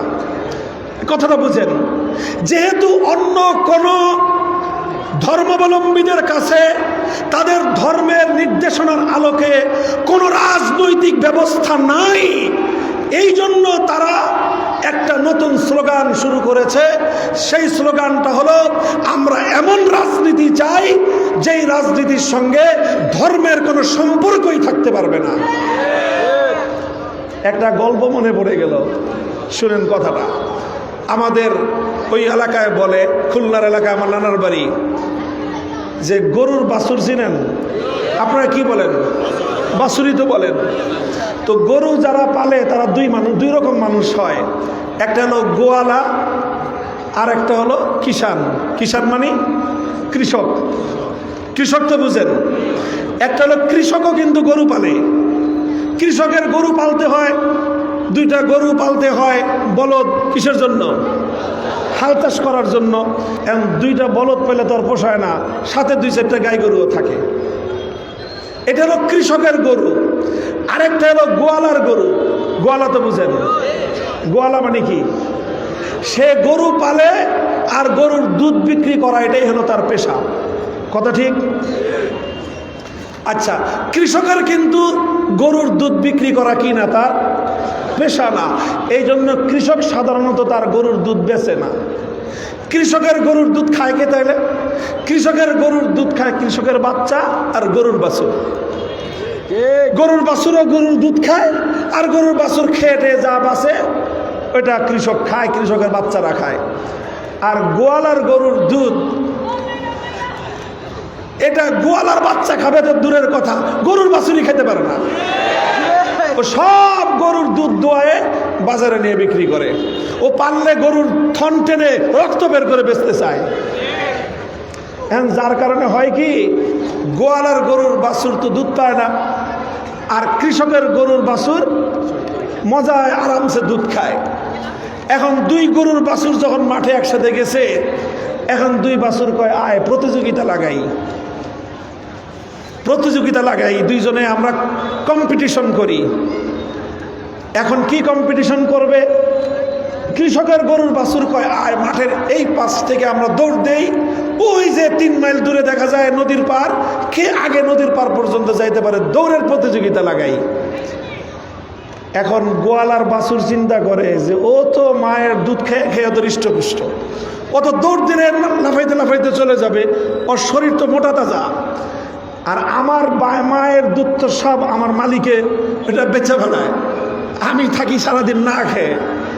এখন আমারও যদি দৌড়ের প্রতিযোগিতা দেওয়া হয়, তা আমি তো এই মাঠে ওর সঙ্গে খেলায় পারবো না। এখন গোয়ালার বাছুর কৃষকের বাছুরে বলে যে না, এই দৌড়ের প্রতিযোগিতা হবে না। তাহলে কি প্রতিযোগিতা হবে? কয়, কে কত বেশি এক জায়গায় বসে অলসের মতো লেজ লড়াইতে পারে, সেই প্রতিযোগিতা হবে। বুঝেন না এই কথা? দেখবেন কৃষকের গরুর বাছুর, বাছুর মানে ছোট বাচ্চা। আরে মানুষের ছোট বাচ্চাও তো শুধু এক জায়গায় যদি বসেন, যে তুমি একটা বছর, 1-1.5 বছরের 2 বছর একটা বাচ্চাকে যদি বলেন যে তুমি 10 মিনিট শান্ত বসে থাকো, পারবেন? যে তুমি নড়াচড়া করবে না, 10টা মিনিট তুমি শান্ত বসে থাকো, আপনি যত ফজিলত বর্ণনা করেন, কোনো বাচ্চাকে আপনি 10 মিনিট বসায় রাখতে পারবেন না। কারণ বাচ্চা মানুষ, তার স্বভাবের মধ্যেই সেটা নাই। তো মানুষের বাচ্চা যদি 10 মিনিট বসে না থাকতে পারে, তো গরুর বাছুর বসে থাকবে কেমনে? এই জন্য গরুর বাছুর কিন্তু খুব দৌড়ায়, খুব লাফায়, কিন্তু গোয়ালার বাছুর অত লাফাইতে পারে না। কারণ তার পেটে খাবার নাই, ক্ষুধার তাড়নায় ও সারাদিন বসে থাকে আর অলসের মতো খালি লেজ নাড়ায়। তো এই জন্য বলে কৃষকের বাছুর বলে যে আসো দৌড়ের প্রতিযোগিতা লাগাই, কে কাচ্ছে বেশি জোরে দৌড়াতে পারে। আর গোয়ালার বাছুর বলে যে আসো লেজ নাড়াই, কে জায়গায় বসে বেশি লেজ নাড়াইতে পারে। যেহেতু ইসলাম ধর্ম বিশ্ববাসীর কাছে চমৎকার ভাবে রাজনৈতিক বন্দোবস্ত দিতে পারে, সমস্ত জাতি এবং ধর্মের সমগ্র মানুষকে নিয়ে একটা রাজনৈতিক চমৎকার সিস্টেমে গোটা সমগ্র জাতিকে পরিচালনা করার মতো ব্যবস্থা দিতে পারে, এই জন্য ইসলাম সব ধর্মাবলম্বীদেরকে বলে আসো তোমার কাছে কোনো ব্যবস্থা থাকলে দাও, তোমার কাছে কোনো ব্যবস্থা থাকলে সাবমিট করো, আমিও সাবমিট করব। প্রতিযোগিতা হবে কার ব্যবস্থা দিয়ে এই পৃথিবীর মানুষের সব ধরনের অধিকার নিশ্চিত হতে পারে। আসো প্রতিযোগিতা হবে। অন্য ধর্মাবলম্বীরা চিন্তা করে আমাদের কাছে তো কোনো ব্যবস্থা নাই, এখন আমরা সাবমিট করব কিভাবে? এই জন্য তারা বলে যে না, দৌড়ের প্রতিযোগিতা হবে না, আসো দেখি বসে কে কে বেশি নাচ নাড়াইতে পারে। এখন তারা বলে এমন একটা রাজনৈতিক ব্যবস্থা চাই যে রাজনৈতিক ব্যবস্থার সাথে হিন্দু ধর্মের সম্পর্ক থাকবে না, এমন রাজনৈতিক ব্যবস্থা চাই যার সঙ্গে খ্রিস্টান ধর্ম, বৌদ্ধ ধর্ম, ইহুদি ধর্মের কোনো সম্পর্ক থাকবে না। সুতরাং এগুলোর যেহেতু কোনো সম্পর্ক থাকবে না, এই জন্য ইসলামেরও কোনো সম্পর্ক রাজনীতির সঙ্গে থাকতে পারবে না। আসল কাহিনীটা বুঝছেন? গোয়ালার বাছুর দৌড়াতে চায় না কেন? কারণ সে জানে দৌড়ের প্রতিযোগিতায় সে পারবে না। অন্য ধর্মাবলম্বীরা তার রাজনৈতিক ব্যবস্থায় ধর্মের সম্পর্ক চায় না কেন? কারণ তাদের কাছে ধর্মের আলোকে রাজনৈতিক কোনো ব্যবস্থা নাই। ইসলাম শুধুমাত্র চায় যে ইসলামের প্রত্যেকটা ব্যবস্থা যেরকম ধর্মের আলোকে পরিচালিত হবে, রাজনীতিও ইসলামের আলোকেই পরিচালিত হতে হবে। এটা ইসলাম শুধু চায় না, বরং ইসলাম এটা কম্পালসরি করে দিয়েছে, ম্যান্ডেটরি করে দিয়েছে।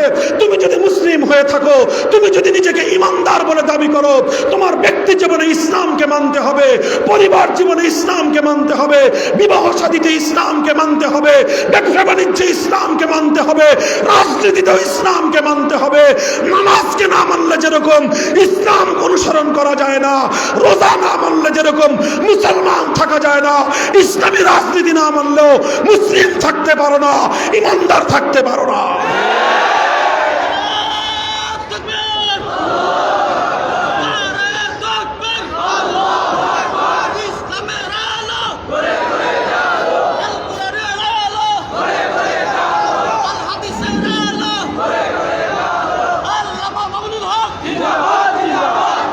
মুহতারাম হাজিরিন, এই জন্য দেখেন একটা প্রশ্নের মীমাংসা দিয়ে যাই। ইতিহাসের দীর্ঘ আলোচনা করবার সময় আমার নাই, ওটা একটা ভিন্ন আরেকটা আলোচনা আমার দীর্ঘ রয়েছে।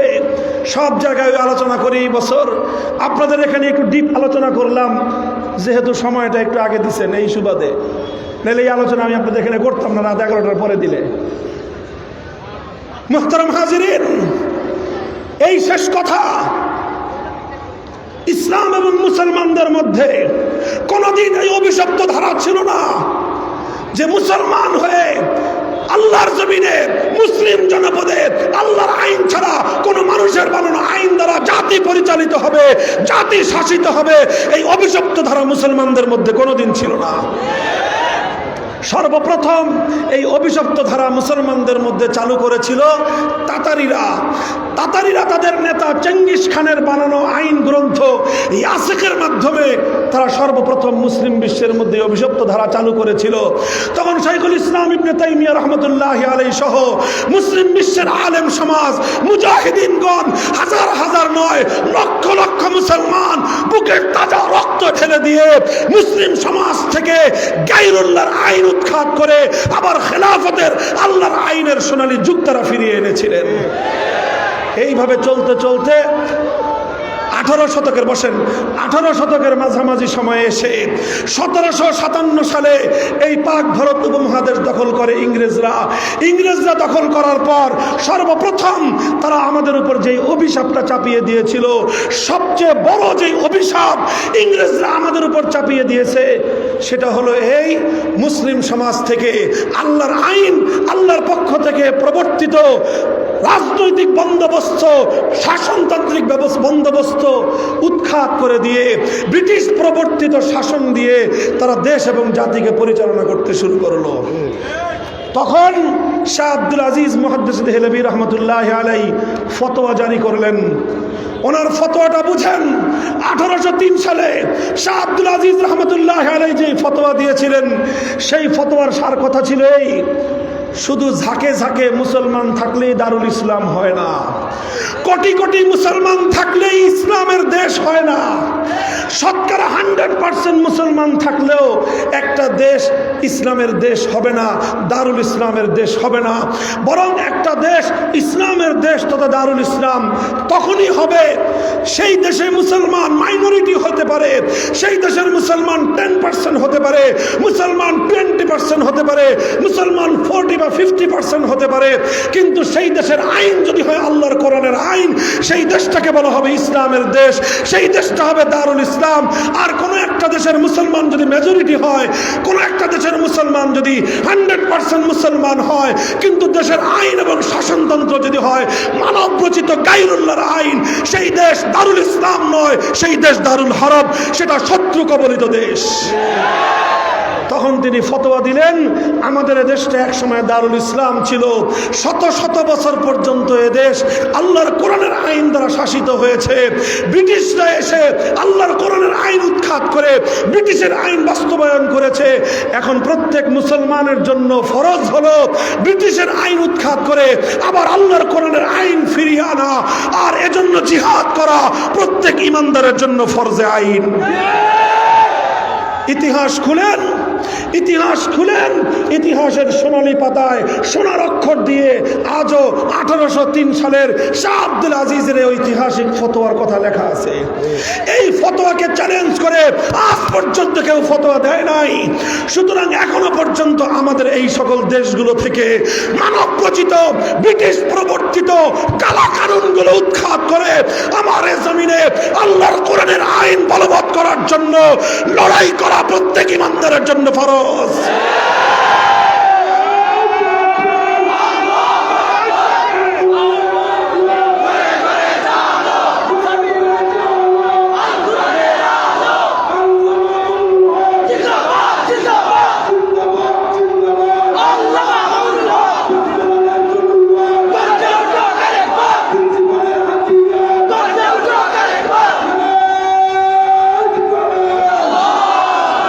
দেখেন 1757 সালে দেশ বিজাতিদের হাতে গেল, দেশটা দারুল ইসলাম থেকে দারুল হরবে পরিণত হলো।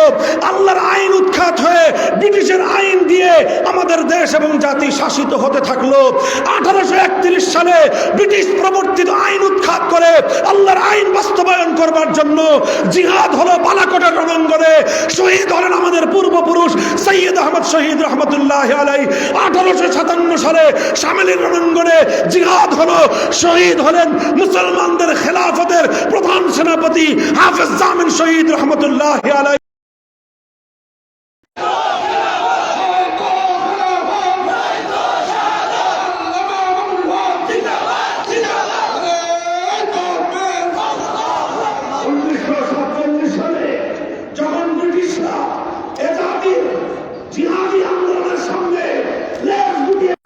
বাধ্য হলো দেশটা স্বাধীন হয়ে যাবে। তখন প্রশ্ন আসলো, এই দেশটা কিভাবে স্বাধীন হবে, কিভাবে স্বাধীন হবে? হিন্দুরা বলল যে এই দেশ হিন্দু মুসলিম আমরা একসাথে থাকতে চাই। মুসলমানদের মধ্যে দুইটা ভাগ হলো।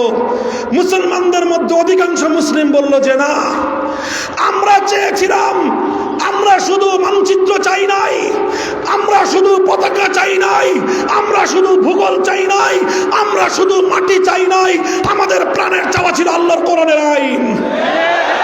সুতরাং আমরা এমন একটা রাষ্ট্র চাই, এমন একটা দেশ চাই, এমন একটা ভূখণ্ড চাই, এমন একটা মানচিত্র চাই, যে মানচিত্র গরিব হতে পারে, যে মানচিত্র দুর্বল হতে পারে, যে মানচিত্র ছোট হতে পারে, যে মানচিত্র পৃথিবীর অনেক কিছু থেকে বঞ্চিত হতে পারে, কিন্তু সেই মানচিত্রে আল্লাহর কোরআনের আইন থাকবে।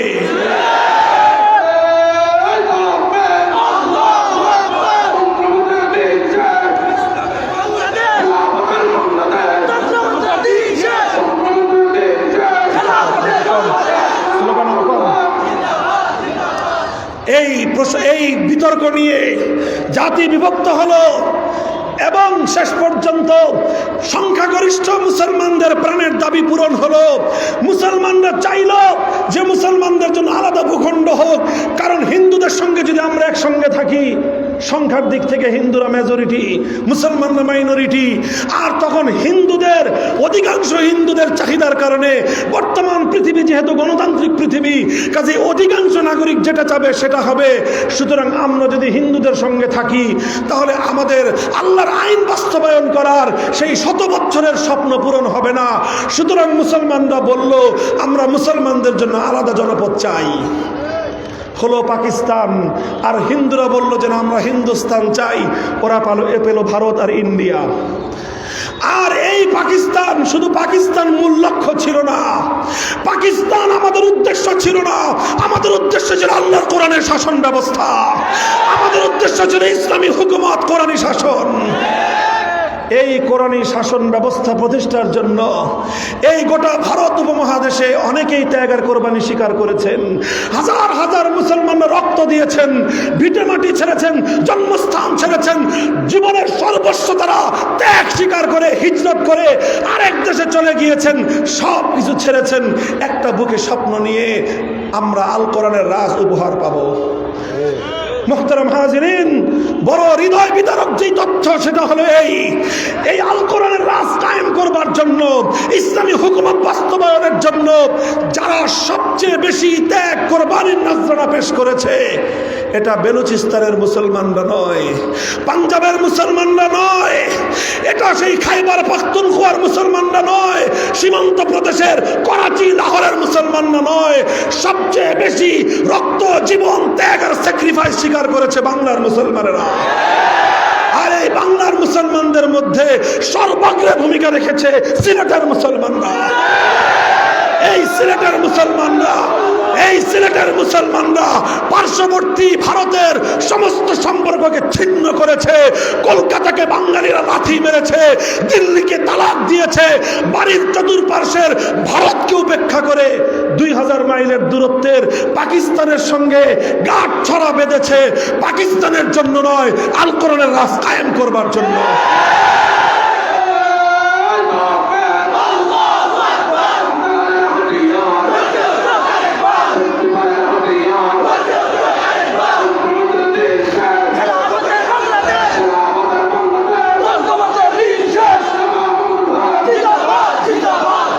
মুহতারাম হাজিরিন, দুঃখ এবং পরিতাপের বিষয়, পাকিস্তান কায়েম হয়েছিল এই অঙ্গীকারের উপর, এই ওয়াদার উপর, এই কমিটমেন্টের উপর যে এই পাকিস্তানে মুসলমানদের দেশে কোনো মানুষের আইন চলবে না, ব্রিটিশের প্রবর্তিত শাসন চলবে না, মানব প্রচিত কোনো আইন দিয়ে এদের শাসিত হবে না, এদেশের সংবিধান হবে আল কোরআন, এদেশের রাষ্ট্র ব্যবস্থা হবে ইসলামী নিজামে শরীয়তের দ্বারা ইসলামী হুকুমত চলবে।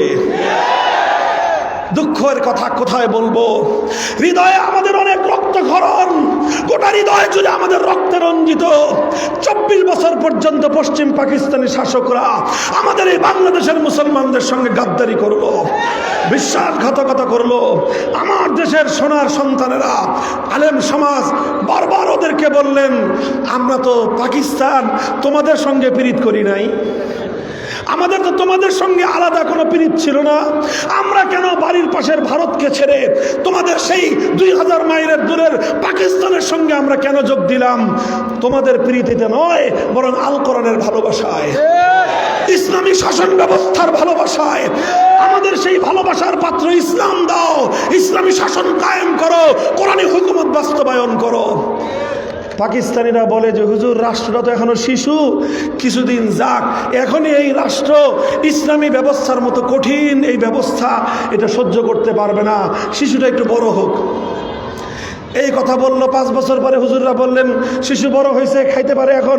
কয় না, আরেকটু বড় হোক। 10 বছর পরে জিজ্ঞাসা করলো তোমার এই পাকিস্তান শিশু বড় হয়েছে? কয় না, এটা আরো বড় হোক। 15 বছর পরে জিজ্ঞাসা করলো তোর শিশু, তোর পোলা বড় হয়েছে? কয় না, 15 বছরে বুইরা খাটাস, এটা এখনো বড় হয় নাই। 20 বছর পরে জিজ্ঞাসা করলো তোর পোলা কি সাবালক হয়েছে? কয় না, সাবালক হয় নাই। 24 বছরেও তোর পোলা সাবালক হয় না। শাইখুল হাদিস আল্লামা আজিজুল হক রহমতুল্লাহ আলাইহি আমাদের কাছে দুঃখের কথা আফসোসের সাথে উপহাস করে বলতেন, যেই পোলা 24 বছরেও বালেগ হয় না, ওই পোলা 90 বছর আর বালেগ হবে না।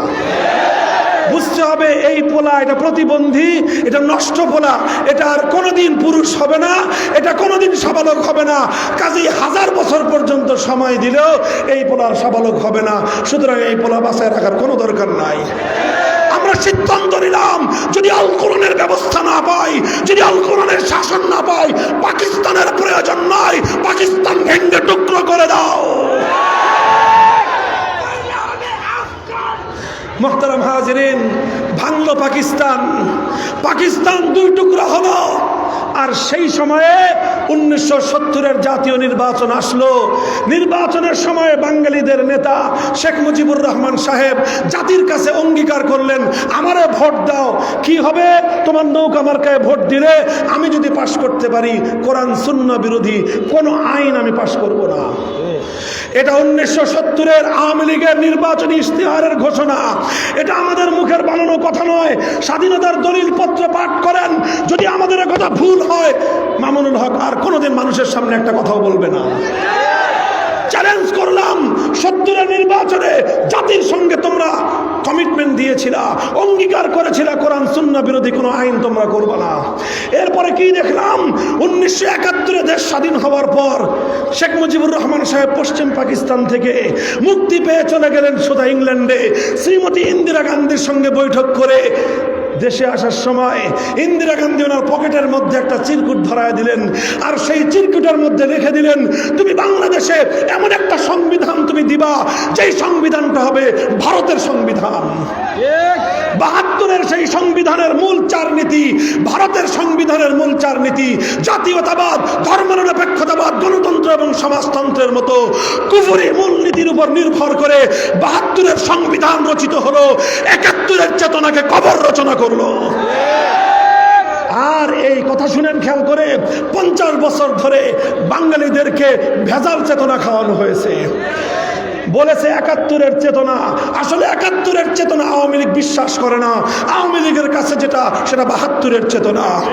আওয়ামী লীগের কাছে যেটা চেতনা সেটা ভারতের চেতনা। আওয়ামী লীগের কাছে যেটা চেতনা ইন্দিরা গান্ধীর দেওয়া চেতনা। আওয়ামী লীগের যেটা চেতনা সেটা 1970-এ জাতির সঙ্গে ওয়াদা করার পর গাদ্দারির চেতনা।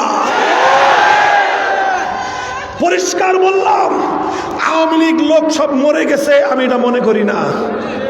এখন তারা ঘাপটি মেরে আছে, সুযোগ সুবিধা পেলে আবার তারা রাজপথে নামবেন। যদি রাজপথে যেদিন নামার সুযোগ পাবেন, আমার এই কথা গায়ের জোর দিয়ে নয় যুক্তি দিয়ে খণ্ডন করবেন।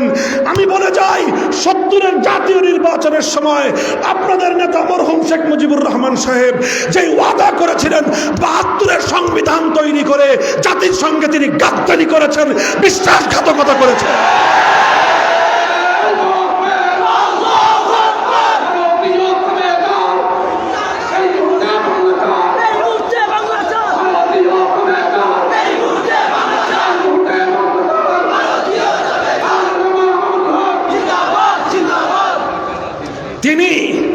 তিনি বলেছিলেন কোরআন সুন্নাহ বিরোধী কোন আইন তিনি তৈরি করবেন না। 72-এর সংবিধান তৈরি করে তিনি যেটা করলেন সেটা আইন করে বাংলার মাটিতে ইসলামী রাজনীতিকে নিষিদ্ধ করলেন। অর্থাৎ ইসলামী কোরআন সুন্নাহর আইন তো দূরের কথা, কোরআন সুন্নাহ প্রতিষ্ঠার আইন দাবি করবেন, সেই দাবি করবার রাস্তা তিনি বন্ধ করে জাতির সঙ্গে তিনি গাদ্দারি করেছিলেন, বিশ্বাসঘাতকতা করেছিলেন। 70-এর জাতীয় নির্বাচনে শেখ মুজিবুর রহমান সাহেবের অঙ্গীকার, এটা ছিল তার জীবনের শ্রেষ্ঠ অর্জন। 72-এর সংবিধান, এটা ছিল তার সেই অর্জনের পিঠে ছুরিকাঘাত, এবং সেটা ছিল ওয়াদা। 72-এর সংবিধান ছিল তার গাদ্দারি এবং বিশ্বাসঘাতকতা। আর 75 সালে তিনি সেই গাদ্দারির প্রায়শ্চিত্ত করেছেন জীবন দিয়ে, 14 গোষ্ঠী সহ। মুহতারাম হাজিরিন, কথা আমার শেষ। আরো অনেক লম্বা আলোচনা, হৃদয়ে অনেক ব্যথা, অনেক রক্তক্ষরণ আমাদের। এই দেশ, এই জাতি, এই সিলেটের মুসলমানেরা, ইতিহাস জানো, তোমার দাদা, তোমার বাবা, খবর নিয়ে দেখো তারা কত কষ্ট করেছিল, তারা কত জীবন দিয়েছিল, কত রক্ত দিয়েছিল শুধু এই জন্য যে এই দেশটা হবে আল কোরআনের দেশ। তোমাদের বাড়ির পাশের ভারতের বিভিন্ন অঞ্চলের সঙ্গে তোমাদের সম্পর্ক অনেক বেশি ছিল। এই সিলেট অঞ্চল কোথায় ছিল? কিসের অন্তর? আসাম। সিলেট এবং আসাম একাকার ছিল। সিলেট তো আসামের সঙ্গে থাকার কথা। সিলেটের মানুষ আসাম থেকে বিচ্ছিন্ন হয়েছিল, রক্তের সম্পর্ক ছিন্ন করেছিল, ভৌগোলিক সম্পর্ক ছিন্ন করেছিল, মানচিত্রের সম্পর্ককে ছিন্ন করে আল কোরআনের সম্পর্ককে তারা প্রাধান্য দিয়েছিল। আর আজ কোথায় তোমাদের সেই ওয়াদার বাস্তবায়ন? কোথায় তোমাদের পূর্বপুরুষদের সেই স্বপ্নের বাস্তবায়ন? আজ সময় এসেছে, এখন আমাদের বোল্ডলি, লাউডলি, স্পষ্ট ভাষায়, জোর গলায় কথা বলতে হবে। এখন ভারত তার স্বরূপ প্রকাশ করতেছে। ভারতের আধিপত্য থেকে বাঁচতে হলে সংবিধান থেকে, ভারতীয় সংবিধানের মূলনীতি ধর্মনিরপেক্ষতা, এটা বুড়িগঙ্গায় ভাসিয়ে দিতে হবে, সুরমা নদীতে ভাসিয়ে দিতে হবে, সীমান্তের ওপারের মাল ওপারে আবার পাঠিয়ে দিতে হবে। মুসলমানদের দেশে 100 বছর ধরে আমরা যেই চেতনার জন্য লড়াই করেছি, আমাদের বাপদাদারা যে জন্য জীবন দিয়েছেন, মানচিত্র গড়েছেন, রক্ত দিয়েছেন, আমরা এমন একটা সংবিধান চাই যেই সংবিধানে অন্তত একটা নীতি থাকবে। সেই নীতি হলো কোরআন সুন্নাহ বিরোধী কোনো আইন, কোনো নীতি, কোনো বিধিমালা বাংলার মাটিতে শাহজালালের দেশে চলতে পারে না, চলতে দেওয়া হবে না, চলতে দেওয়া হবে না।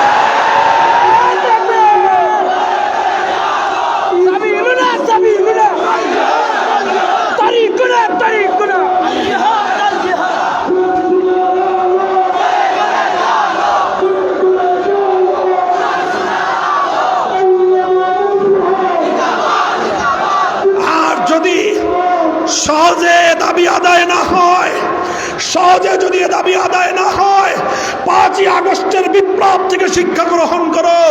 আবু সাঈদরা যেভাবে ফ্যাসিবাদ এবং আধিপত্যবাদের মোকাবেলায় বুলেটের সামনে বুক পেতে দিয়েছিল, আল কোরআনের রাজ গড়বার জন্য লক্ষ যুবক বুলেটের আঘাতে বুক পেতে দেওয়ার জন্য রাজপথে নেমে আসতে হবে, রাজপথে নেমে আসতে হবে।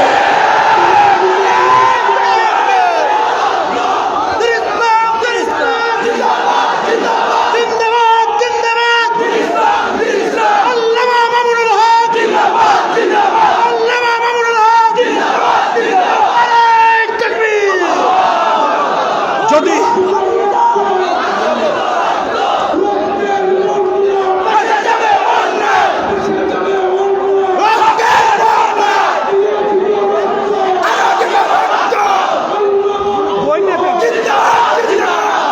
ভাই, এজন্য অনেক ত্যাগ লাগবে, অনেক চেষ্টা এবং সংগ্রাম লাগবে। প্রথমে চোখের অশ্রু দিয়ে চাইতে হবে, দিবেন তো? এরপরে বুকে মাথার ঘাম পায়ে ফেলতে হবে, করবেন তো? এরপরে একটা পর্যায়ে প্রয়োজন হলে বুকের তাজা রক্ত ঢেলে দিয়ে শহীদি ঈদগাহে জামায়াত হতে হবে, জামায়াত হতে হবে ইনশাআল্লাহ। আল্লাহ পাক কবুল করেন, তৌফিক দান করেন। 100 বছরের আমাদের এই